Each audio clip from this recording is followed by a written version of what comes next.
साथियों नमस्कार। इससे पहले हमने जो आपके लिए कुछ एक बात बताई थी, वह क्या क्यों, मेरा आधार, मेरा फ्यूचर या मेरा पास्ट, उसको आपको कहने के लिए मैं थोड़ा सा चित्र का सहारा लूँगा। अब सुनिए आप लोग।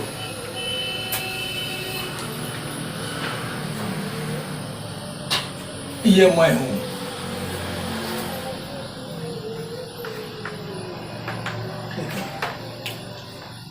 ये इसको बंकनाल बोलते हैं, मेरुदंड की हड्डी। सबसे तो पहले ये इसमें 5 सर्वाइकल वर्टिब्रा होता है, 12 थोरेसिक वर्टिब्रा होता है, सर्वाइकल, थोरेसिक,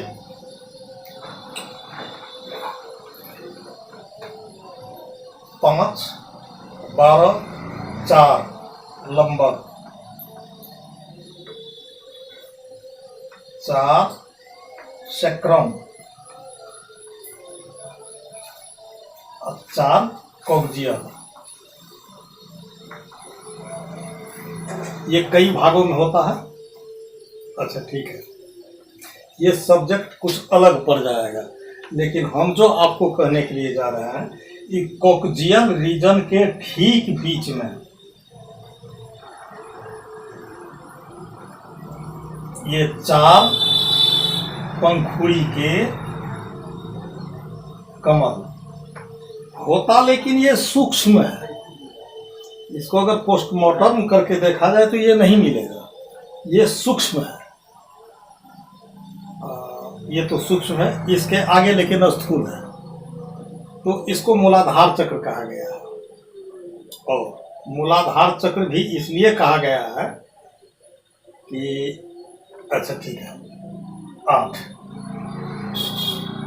ऐसे 8 लिख देता है, 1 2 3 4 5 6 7 8। पद्म अष्टदल नाभि स्थान, तापर पंकज लघुदल 12, यहाँ है 12।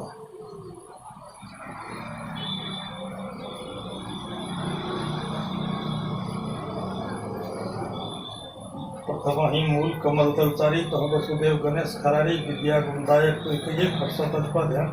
पद्म अष्टदल नाभि स्थान। इसको कहते हैं हम सोलर प्लेक्स। ग्रंथि विचार में, चक्र के विचार में, ये हुआ मेरुदंड के हड्डी मन का गोटिकाएं का ये परिभाषा हुआ, और ये हुआ चक्र का परिभाषा सोलर प्लेक्स। इसको तब कहेंगे हम सेकुलर प्लेक्स, सेकुलर प्लेक्स।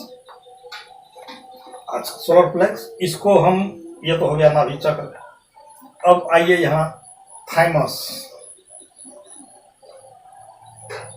इसको आप कह दीजिए हृदय चक्र। प्रथम ही मूल कमल तलचारी पद्म अष्टदल नाभि स्थान, तापर पंकज लघुदल 12, खोरल खोड़स कमल, यहाँ 16 कमल,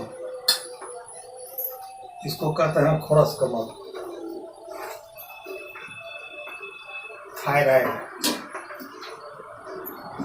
इसकी संख्या 4 होती है। कैसे 4 होती है? तो ये कंठ में इस जगह पे 2 ग्लैंड्स थायराइड होता है, और उस दोनों के ठीक पीछे में छोटी छोटी 2 ग्रंथियां होती है, उसको हम पैराथायराइड कहते हैं। अच्छा चलिए, अभी इधर की ही बात। अच्छा, और इधर की पार्ट में जाएगा ये। अब इसको आप यहाँ, ठीक है, इसको कह दीजिए आप पिट्यूटरी, हिंदी में इसको कह दीजिए आज्ञा चक्र। यहाँ आइए सहस्रसार चक्र, सहस्रसार, या इसको पीनियल। पिनियल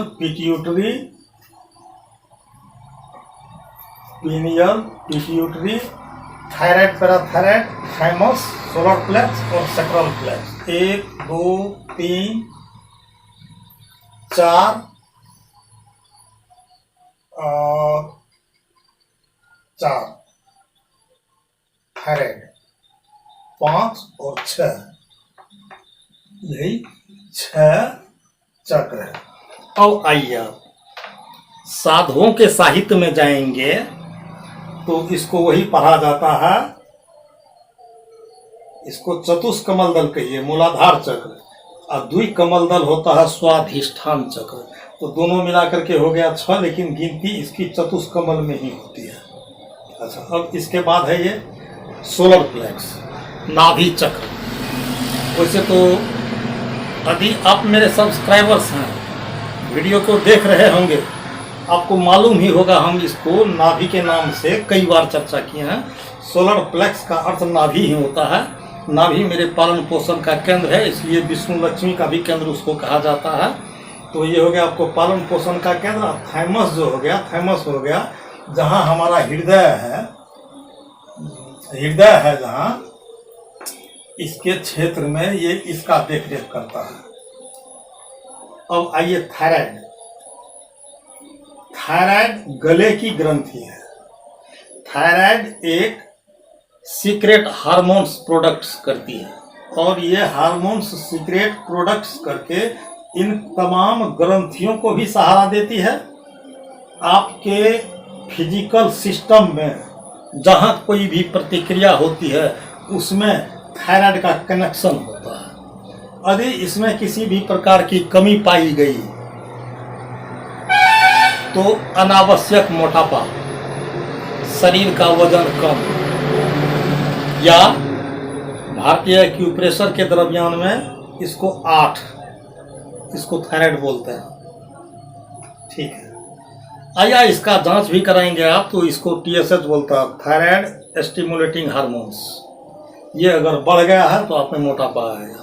आप में मोटापा आएगा, एक्यूप्रेशर के तहत अगर आप इसको यहाँ देखेंगे तो यहाँ दर्द करेगा। ये थायराइड का काम है। और थाइमस ये हृदय क्षेत्र का रखवाली करता है।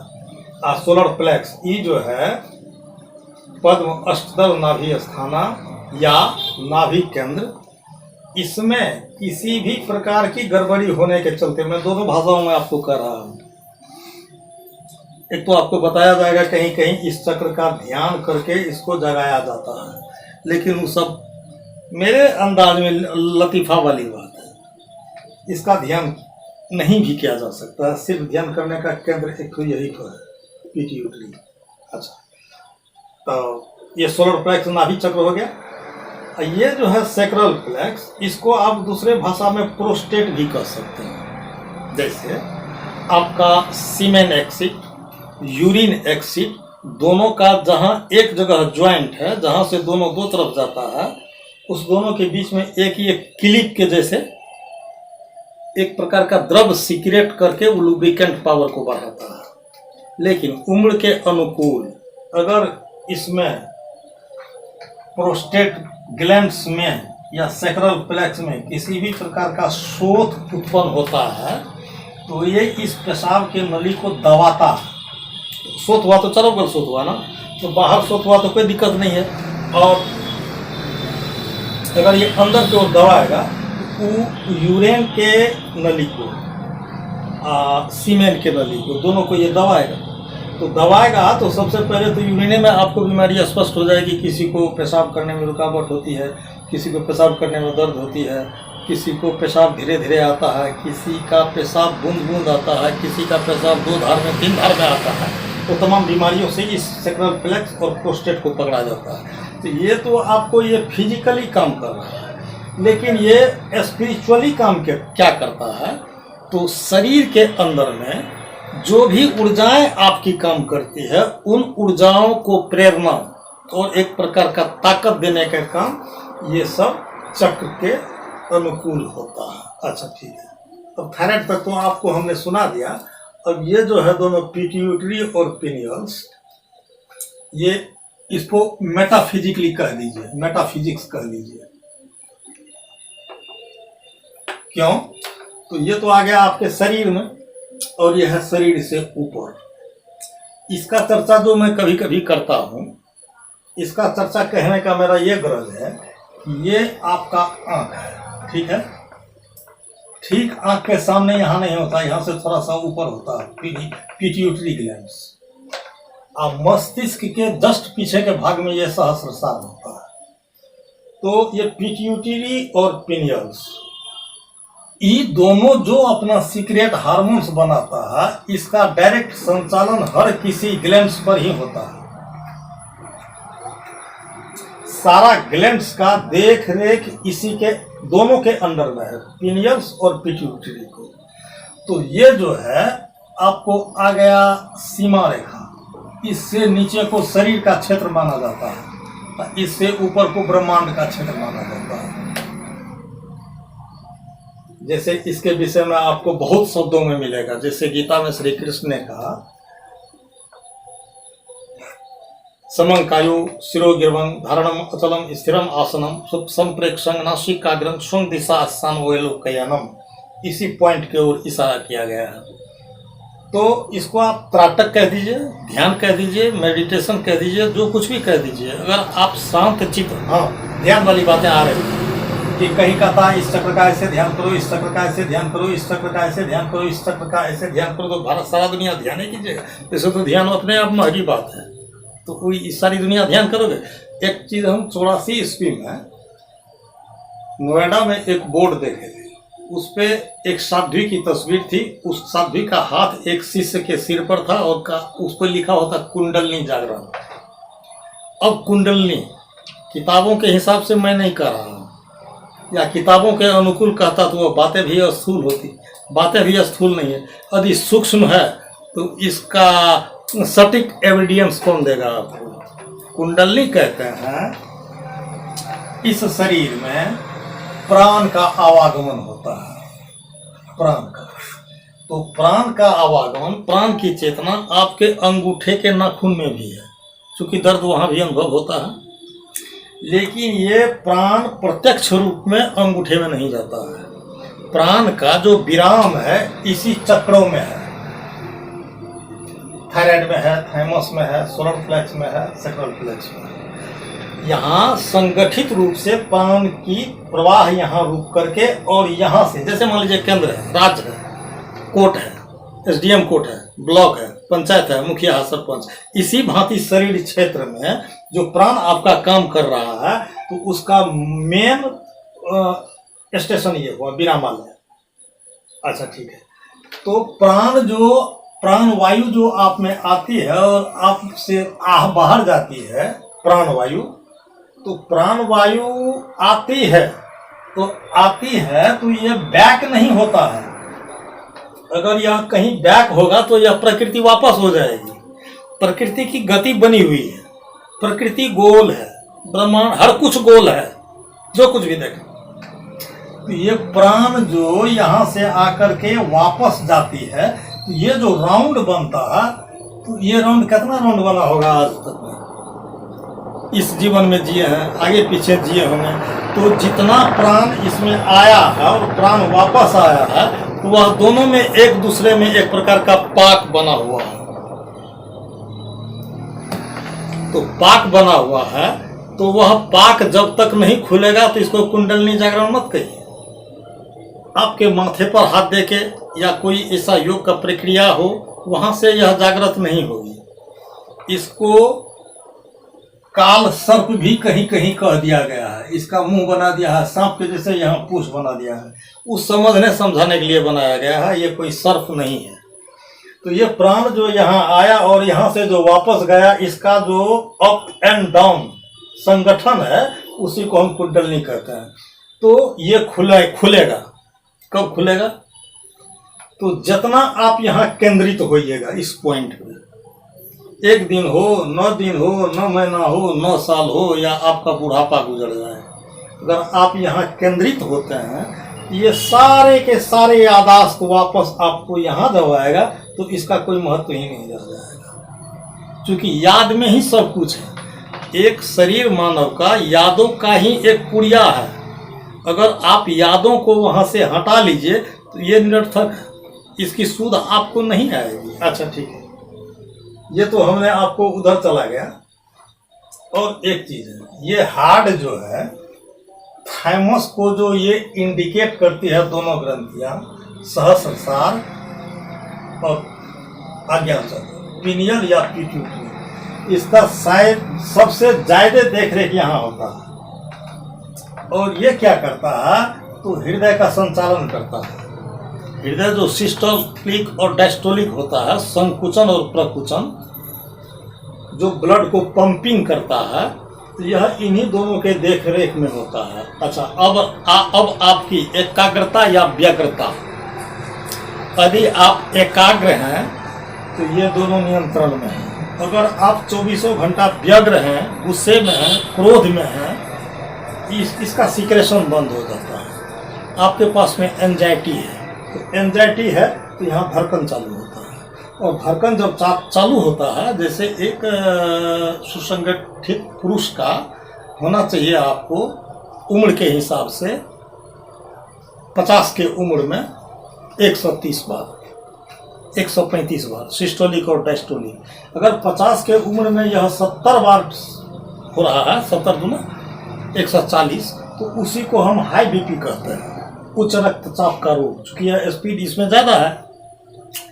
अब देखिए, यह थायराइड का तो हमने आपको ये बता दिया, थाइमस का ये है बाएं हाथ में। ये अगर आपको ज़्यादा एंजाइना हो, दिल में दर्द हो, हृदय का धड़कन हो, आप इसको दबा के उसको नियंत्रण कर सकते हैं। थायराइड है, इसको दबा के आप नियंत्रण कर सकते हैं। लेकिन ये जो है, ये इसको भारतीय एक्यूप्रेशर के प्रणाली में 3 और 4 बोलते हैं। 3 और 4 दोनों का संगठन यहाँ होता है। यहाँ होता है 3, यहाँ होता है 4। 3 और 4 आप परीक्षा कीजिएगा, 3 और 4। फिर इस उंगली में भी यहाँ 3 और 4। आपको या आपके पड़ोस में या आपके घर में या परिवार में किसी को उच्च रक्तचाप का रोग हो, हाई ब्लड प्रेशर से परेशान हो, तो आप तुरंत टेबलेट और मेडिसिन की ओर नहीं जा करके इस दोनों पॉइंट को प्रेस कीजिए। और वैसे भी प्रेस 9 महीना मत कीजिए, 1-2 बार करके देखिए, बीपी को टेस्ट कीजिए। अगर हाई बीपी आ रही है, इस दोनों को 3 मिनट दबा दीजिए। चाहे अपने से तो एक ही हाथ में होगा, लेकिन दोनों हाथ में करना है तो कोई इतनी बड़ी, जैसे गोलदाना मकई का ही होता है, तो ऐसे यहाँ रख के बेंच पे, कुर्सी पे, इस दोनों को 3 और 4 को ऐसे 2 मिनट 2.5 मिनट दबाइए, छोड़िए। 1 बार, 2 बार, 3 बार।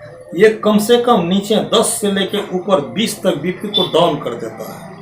ये कोई मैं जादुई और चमत्कारी बात नहीं कर रहा हूँ। जब बीपी का प्रॉब्लम हो, इसे बीपी का एक मैं स्पेशल एपिसोड भी दे चुका हूँ आपको। इन दोनों को दबाने के बाद अगर जैसे ही 5 पॉइंट 10 पॉइंट बीपी आपकी टूटती है, तो फिर इसको छोड़ना नहीं है। सुबह शाम के लिए इसको आप सीख लीजिए, और 2 या 3 बार दबाने के बाद आपका बीपी नियंत्रण में हो जाता है। फिर छोड़ दीजिएगा तो घोड़ा को लगाम लगाइएगा तो घोड़ा आपके बस में है, लगाम छोड़ दीजिएगा तो घोड़ा कहीं भाग जाएगा, या उस घोड़े को भागने नहीं देना है, लगाम भी नहीं लेना है। तो हमने तो कहा मकरंद पिबंध भृंगो गंधानाम प्रेक्षते जथा नाद आसक्तं सदाचितं विषयं नहीं कांक्षति। जिसकी सूरत जहाँ बस जाती है, फिर उस पर कोई गाइडिंग नहीं, वहाँ से वह नहीं हटेगा। जैसे गाय है, गाय आप खरीद के लाए, भागेगी दौड़ेगी, लेकिन गाय को जो आप अपने वतन पे बतना लीजिएगा, तो फिर खुली गाय भी आप ही के दरवाजे पर चढ़ेगी। तो इसको 2, 4, 6 महीना इसका प्रयास करके अगर आप बीपी को डाउन कर लेते हैं, तो यह आपको एक बहुत बड़ी उपलब्धि है, और एक रोग से भी आपको निजात पा गए। और चिंतन के आधार पे इसका चिंतन सर्वोपरि चिंतन है।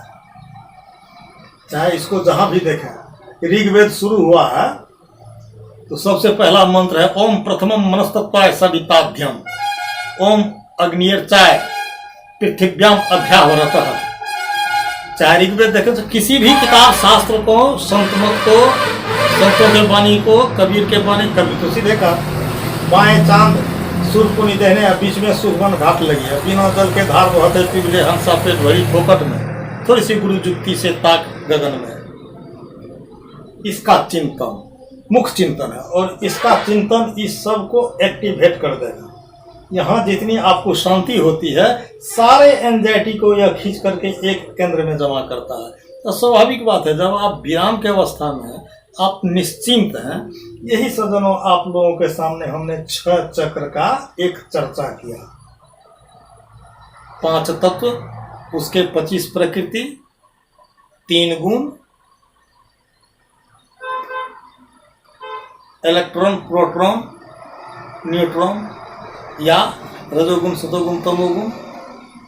3 चर्चा तो मैं कर चुका हूँ। ये चौथा चर्चा में इस 6 चक्र का किया। अब आने वाले एपिसोड में आप लोगों के सामने 9 नाड़ी के विषय में हम चर्चा करेंगे।